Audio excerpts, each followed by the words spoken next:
What's the most extreme way parents have tried to control their child's future? Mine tried to destroy my face. Literally. Surgical scarring. On purpose.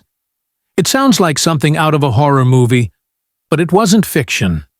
It was my life.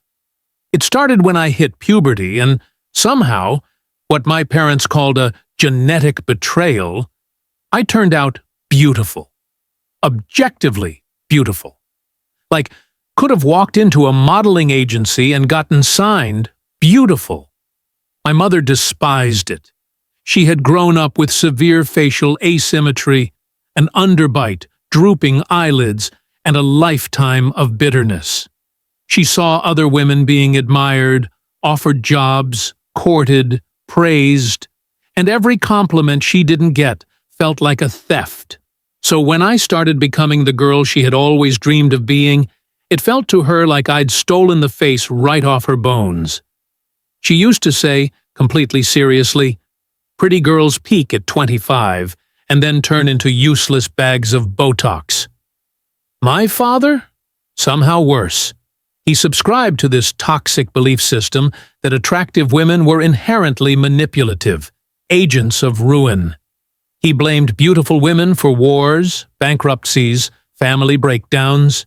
He truly thought beauty was a curse meant to destroy men. Lip gloss got me lectures about Jezebels and homewreckers. Compliments got me punished. Then, just after I turned 15, they dropped the bomb. "Family meeting," they said, as if it was nothing serious. We sat at the table with cold lemonade like it was brunch, and they calmly informed me that they'd scheduled a procedure for my 16th birthday. A facial correction. They'd found a surgeon through some underground channel. The plan was to permanently scar my cheeks and forehead, to protect me from becoming the kind of woman they feared I might become. They even showed me digital renderings of my post-surgery face, like it was a makeover. "Here's your ruined future," they said.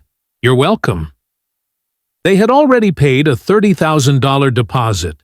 My mother called it an investment to keep you from ending up on the wrong kind of websites, even though I had a 4.2 GPA and wanted to be a marine biologist. But that didn't matter to them. In their eyes, beauty was a curse, and I was marked. I said no.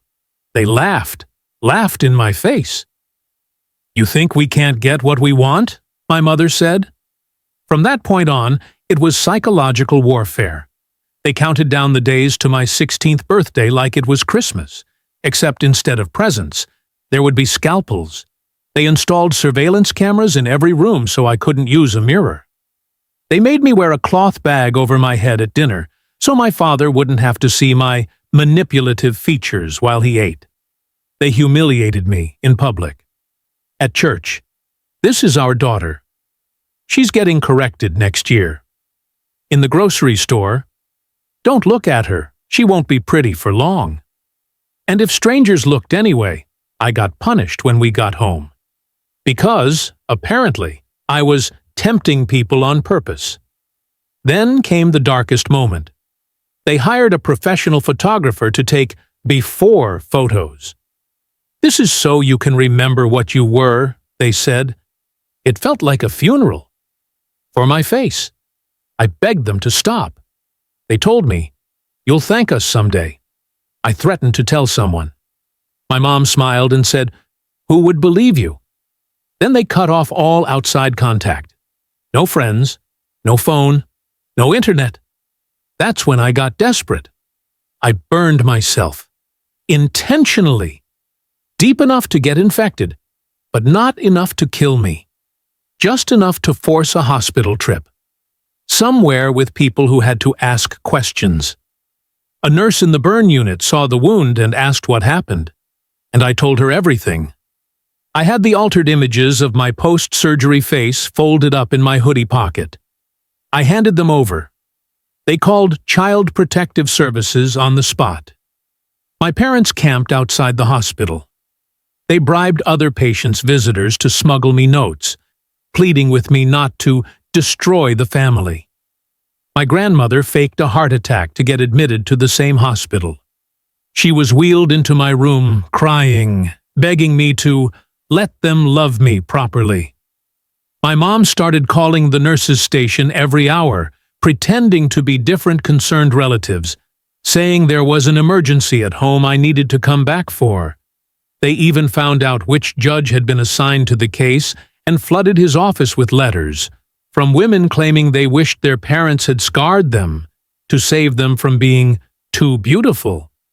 When the hospital tried to transfer me to a long-term protection facility, my parents followed the ambulance in their car.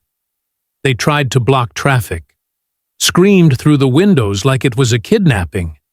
My dad was yelling, "You're breaking our hearts." Then came the court date. I was shaking. The judge looked serious, unreadable. I thought I was doomed. But then my mom snapped. "She's too pretty to make rational decisions," she shouted in open court. "That's why she needs to be scarred, before it's too late." The judge slammed his gavel, ordered both of them into immediate psychiatric custody. And me? I got permanent emancipation.